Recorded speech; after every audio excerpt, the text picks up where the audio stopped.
Understanding that life is about people. Success is shared and making money is a social activity.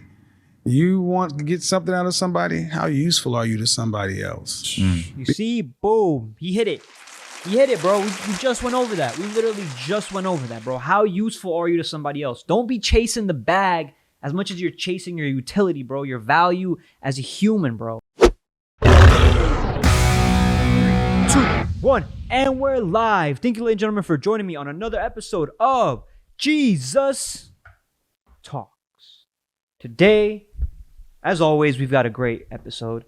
And today, I thought, let me point the finger back at us men. And let's start taking accountability for ourselves and the things that we can control. All right. One of the people in this red pill community that has been almost nearly, I feel forgotten about. And the reason why I want to bring him back is to honor him because he had a lot of knowledge, bro. And that man is Kevin Samuels. If you haven't heard of him, you should definitely watch his live streams and focus more on the ones, I would say definitely the ones that he has not made a lot of content about, or actually he has made a lot of content about it, man. You could really binge his content. And his content is basically like redirecting all the hatred you have towards women back on yourself. That's some of the content that he has out there. And that's almost like kind of hidden, swept under the rug type shit. Because men, we don't like to take accountability, bro. And we hate women that can't take accountability as well. So let's jump into this video. This is Kevin Samuels on incels and discrimination against men on the no jumper clips. All right. So I'm just gonna start playing it. Let's go.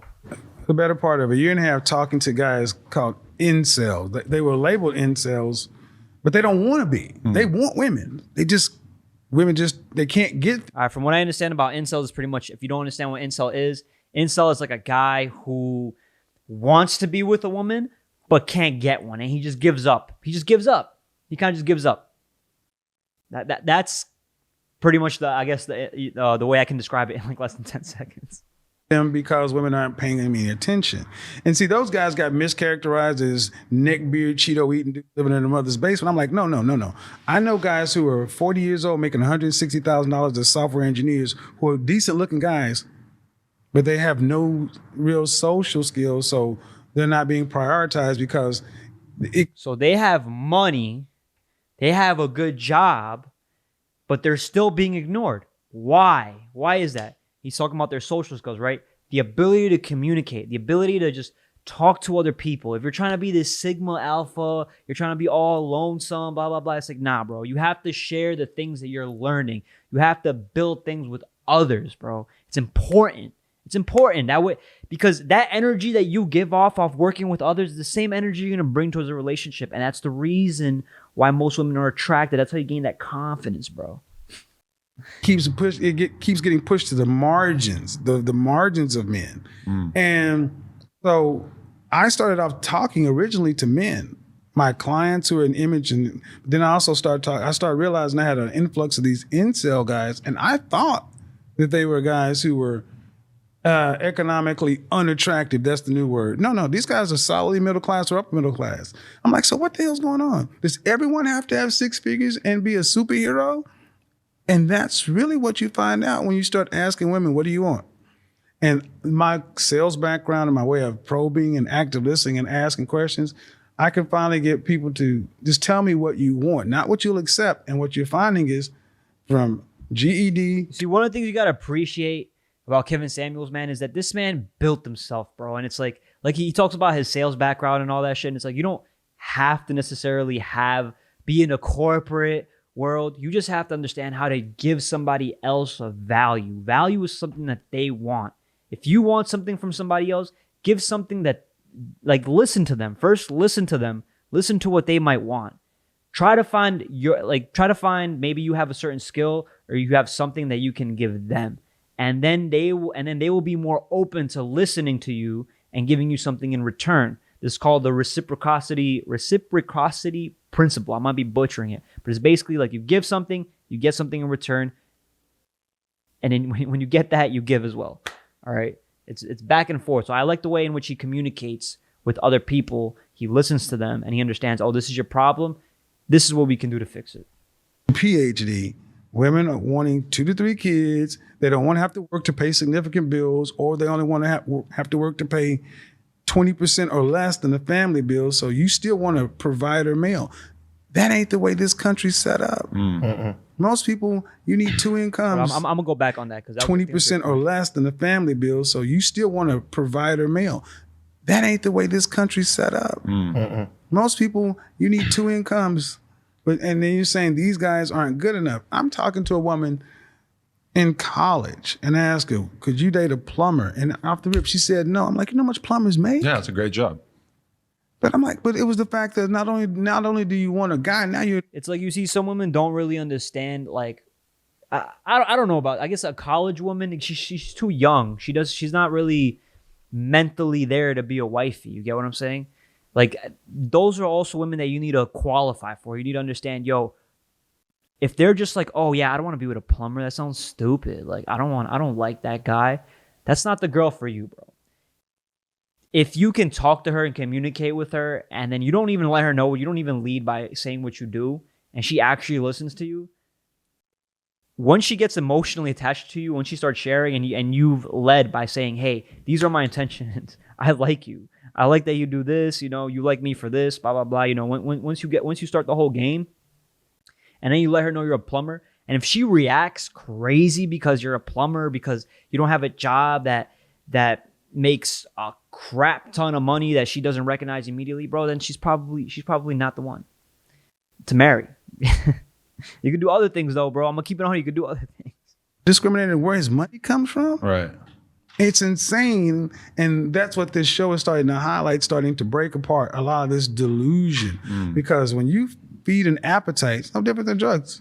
Let me give you a few hits for free, and then now you're gonna buy it. They've been sold on this idea that you don't want a high value man, which is 6 different things. It's not just money. What you really want is this lifestyle. But then I asked, well, what are you bringing to the table, and what kind of relationship skills, and what are he's going to get? You see, and like women are deluded by this lifestyle, right? Because of Instagram, because of people like Kim Kardashian. Not that Kim Kardashian's a bad person, but because these things are being pushed onto them. So they feel like, oh, they want the same way us guys, we see Andrew Tate and we're like, oh, we need a Bugatti, we need to do this, we need the Lambo and all this shit. And it's like, yo, good for him, bro. No hate towards him. But I don't need to have those things, bro. I don't need that. You don't need that either, bro. You don't. And that's where the crickets happen. So now it's really started a conversation that's much needed. We have gotten to the point to where, for the most part, we don't even know how to relate to one another. We know how to swipe left, swipe right, hook up, and get on. Right. It's like the idea of 2 people who are at the relatively early stage in their career. When I think about my mom and dad, they met in college. They probably didn't have jobs or had bad jobs. And that was the dream. When I talked to my parents about what they wanted. Exactly. So you see, sorry I cut him off, but Adam right here, what he's explaining right now, when I'm listening to him say, is basically like, in his time, those were different times, right? Parents, they hooked up differently. They were able to communicate one-on-one a lot better. And the guys who were really good at communicating, and guys, if they really wanted to get a guy, they had to if a guy really wanted to get a woman, he'd have to force himself to talk to girls and actually communicate and understand what they want, right? Nowadays, we have this, bro. Nowadays, we have this. And a lot of people are assuming that it's messing us up, and it is, because we allow it to mess us up. But if we look at this as a tool to utilize, to better ourselves and qualify women better, then we're gonna get what we want. And we're educating ourselves using this thing. This makes us more efficient. Don't let it dumb you down, because it will dumb you down. It's designed to dumb you down. Out of life when they were in their early 20s, they wanted to get married, get a house, have a couple of kids, work on their careers, and build a life together. Yep. And they did. And they've been together for 50 fucking years. And it's like, that's a beautiful thing, but it seems like that dream has kind of been lost along the way, where people got so overwhelmed with choice and so overwhelmed with climbing the social ladder and trying to have the best mate that they possibly can, that the idea of building something with their partner has sort of vanished to a lot of people. Social media, man. See, bro, is building, bro. It's all about building, bro. Building with somebody else, bro. That's something that me and you, we can realistically do that in real life, bro. You know what I'm saying? We can pursue those things. We can pursue to be rich too and build somebody else as well. We can do those things, bro. But if you don't get to that, don't be chasing just money, bro. It's so empty. It's so meaningless. If you're only chasing money, it's not bad to chase money. I'm not saying it's bad to chase money, but don't let that be the only thing. All right. Try to build something with somebody else. Work on your emotional side as well. Like now, every young girl that's coming up, they're looking at everybody's Instagram every day. Mm-hmm. They're seeing everybody with the nice purses. Like, I have a homeboy who gets depressed, like, when he watches other people's Instagram. You see, and whose fault is that? Whose fault is that when he's looking at other people's Instagram and he's getting depressed? Whose fault is that? That's not the people's fault that are posting. That's his fault for feeling some kind of way instead of doing something about his life, bro. That's it. It's not their fault. It's his fault for feeling that way. He needs to learn how to control his emotions and do something about it instead of just sitting there feeling depressed. It's bullshit. Post a picture and he's like, man, my day is messed up. How's your day messed up?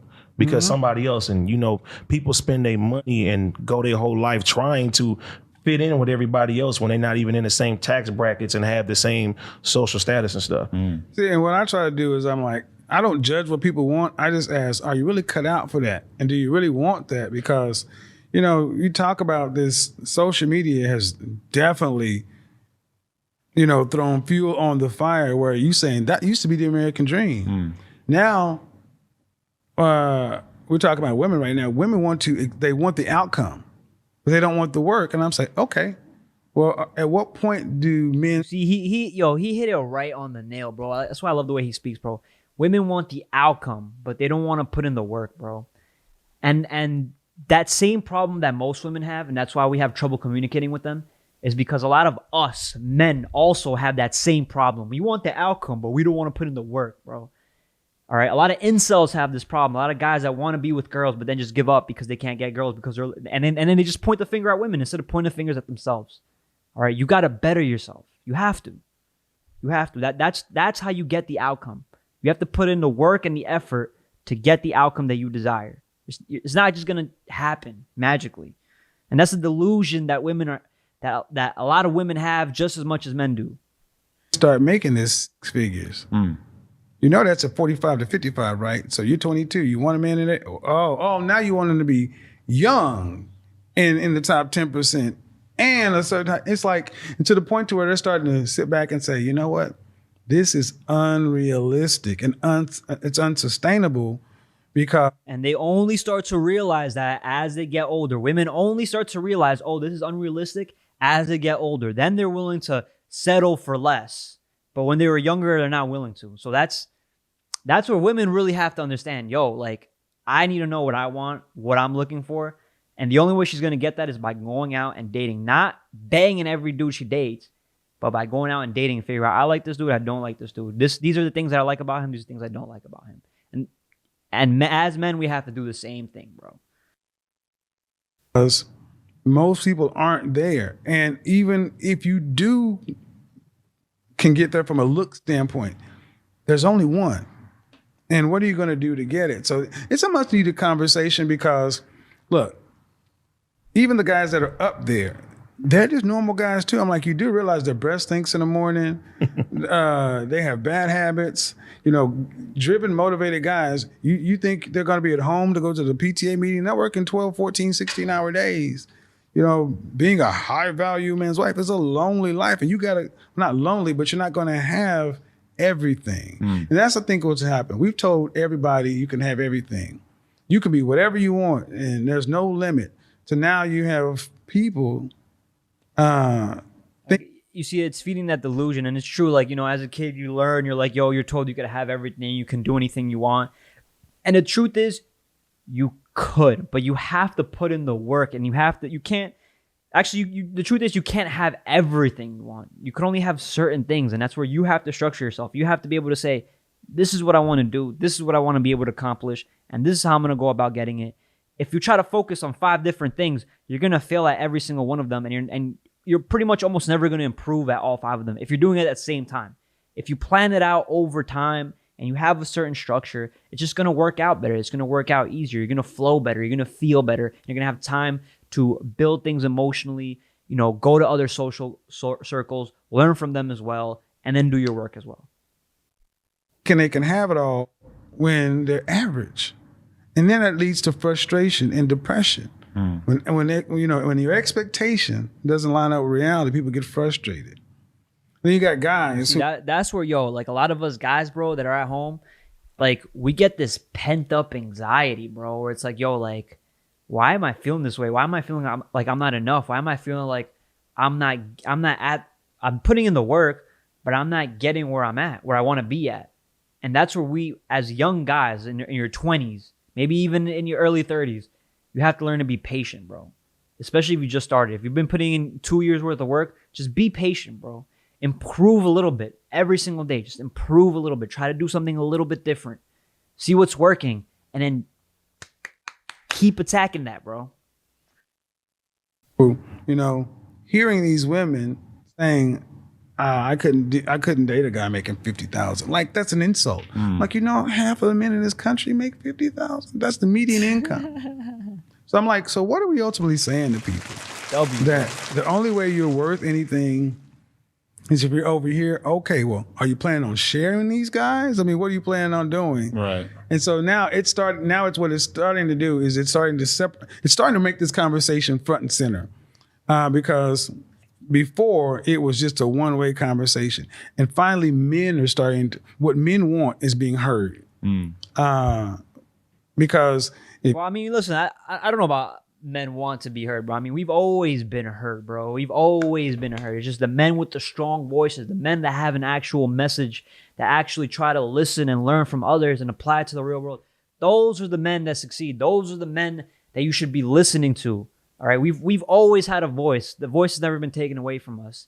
What's happened is sometimes other people confuse us at such a young age, and they tell us all these myths about life, like oh, you can do anything you want, you can do all these different things, and you can do it all at the same time as long as you believe in yourself and you manifest and bullshit and yada yada yada, and you go to school and you go to college. You're fed all these lies your entire life, and it's like you have to take accountability for things that other people are telling you. Don't just believe everything other people say. Try things. Go out and do things, bro. It's important. It's important. You were to say what's on your mind, or you would say what's on your mind. It's toxic. It's narcissist. I get called that here. Narcissistic, misogynistic, or all these different things. And last night I did a broadcast about. See, people use those words when they don't know what to say, bro. When they don't know what to say, they immediately start using those words. When they feel some kind of way, they get so reactive. They're like, "Oh, you're such a fucking misogynist. You're such a fucking this. You're such a narcissist." Blah blah blah. They try to emotionally blackmail you, bro. And it's like, I don't react off my emotions. I react off what is actually happening in the situation, what is realistically going on. All right. Did I mess up? Let me assess for a second. Give me a second to breathe. Let me figure out where I fucked up. Maybe I can make a better analogy. Maybe I can understand you a little better and tailor my message for you if I'm speaking directly to you. Alpha females and beta males. And I was like, when a woman says, I'm strong, independent, don't need a man, I need this, I'm like, she can be direct like she wants to, but if you do it, you're demanding, you're this. And I'm like, well, he who makes the goal rules. So, all right, you're accepted over here, accepted over here. And what we're really starting to see is the hypocrisies. And that's what happens in my show. I just question people and I just let the public decide. What do you think? And now more people are saying, you know what? Maybe I do need to get some therapy. Maybe I need to really, because I pushed. Here's the thing with therapy, guys. Here's the thing with therapy. It's like, therapy is like, it's good for someone, if you really don't have somebody in your life and you really need that sense of self-awareness, right?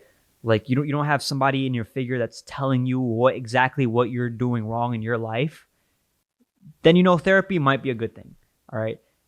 And then you also have to make sure that the therapist that you're talking to, you can actually relate to them and you can actually open up to them and you actually trust their advice and maybe a little bit about them as well. All right. That's very, very important. At the end of the day, I have people around me that I trust, that I've built a relationship with, that I can go and talk about my emotions and then I can also learn from them as well. It's a back and forth thing. It's a sharing thing. It's the same thing you do in therapy. You share. except you have a professional giving you questions and maybe some options and tools that you could utilize to your life. But therapy, just going to therapy, just showing up is not going to change your life. It's not. All right, it can actually become detrimental if you every time you feel some type of way, you immediately have to go to therapy. That will be detrimental. That heavily. You need therapy. And then I think we all can do therapy, whether you come from a troubled background or whether you're A-okay. It's maintenance. And then understanding that life is about people. Success is shared and making money is a social activity. You want to get something out of somebody? How useful are you to somebody else? You see, boom, he hit it. He hit it, bro. We just went over that. We literally just went over that, bro. How useful are you to somebody else? Don't be chasing the bag as much as you're chasing your utility, bro. Your value as a human, bro. That's what builds your status. That's what makes your social circle respect you. That's what makes the people around you respect you. Because at the end of the day, you got your PhD and this and that, and you look to the right and you look to the left of you when the pandemic hit and we were on lockdown and you were there by yourself. That was the reality check. Now people are starting to realize, you know what? I may want somebody to walk through this life with me so somebody can chronicle my life. So when I finally do die, somebody can tell the people who are there what that hash mark in between born date and death date meant. You don't have anybody next to you. It was almost like you weren't here. Okay, guys, we want to thank you so much for getting us to 100,000 subscribers right here on the Clips channel. If you want to support, please click that subscribe button. We're trying to get to 200. Speaking facts. That's it. Thank you for joining me. Don't forget to subscribe down below if you want to see more content, bro. I'm posting every day, bro. We growing. Grow with us. Peace out.